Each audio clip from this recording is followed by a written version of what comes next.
Hello friends, नोंथांमोननि गेजेराव आं आरो मोनसे गोदानै फैनो गोनां बड' मिउजिक भिडिअनि आपडेट लाबोलायबाय। स' लोगोफोर, बे मिउजिक भिडिअनि टाइटेलानो जादों गोरबो। बे मिउजिक भिडिअआव गाहायै फाव खालामनाय नुनो मोनगोन जौगाफुनाय एक्ट्रेस फुंबिलि आरो बिग्राय।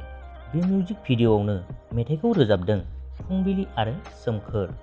मिउजिकखौ होदों ज्योति दैमारि, मेकआपखौ होदों मानब ब्रह्म, डिअपि एडिट आरो डिआइखौ खालामदों जयन्त बसुमतारी। स' लोगोफोर, बे मिउजिक भिडिअआ फुंबिलि अफिसियेल चेनेलनि गेजेरजों थाबैनो रिलिज खालामजागोन।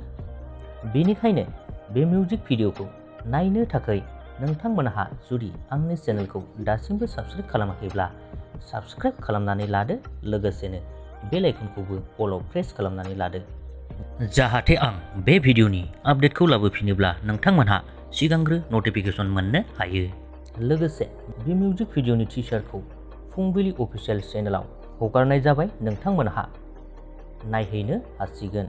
बेजों लोगोसे बे मिउजिक भिडिअनि आपडेटआबो बेखिनियानोमोन लोगोफोर, गोजोन्थों।